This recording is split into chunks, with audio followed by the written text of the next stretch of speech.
शाळेच्या स्वच्छतागृहातील भिंतींवर रक्ताचे डाग आढळल्यानं मासिक पाळीच्या संशयावरून 10 ते 12 विद्यार्थिनींना विवस्त्र करून त्यांची तपासणी केल्याचा संतापजनक प्रकार शहापूर येथील एका इंग्रजी माध्यमाच्या शाळेत घडलाय। या प्रकरणी पालकांनी मुख्याध्यापिकांना घेराव घालत जाब विचारला।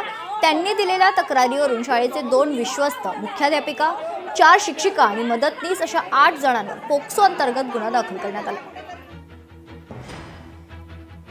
विचार देखील न करणं एवढा हा वाईट प्रकार आहे। पण मी जी माहिती घेतली त्याच्यामध्ये मुख्याध्यापकांना अटक देखील झालेली आहे, त्यांच्यावर कारवाई देखील झालेली आहे।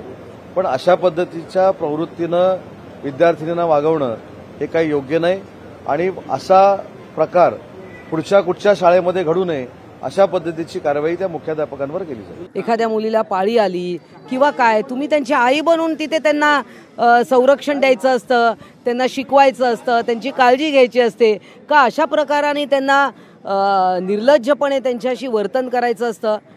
हे जी कुठली शाळा आहे यांच्यावर कडक शासन झालं पाहिजे। या शाळेला खरं तर बंद करण्याची नोटीस द्यायला पाहिजे, शाळेची मान्यता काढून घ्यायला पाहिजे।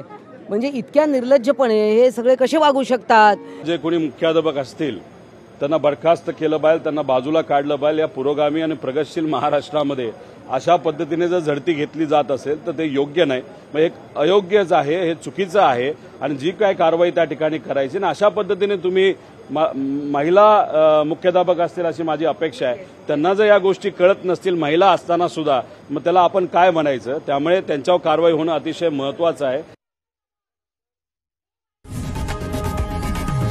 लोकशाही मराठी ऐका, पहा, जागरूक रहा।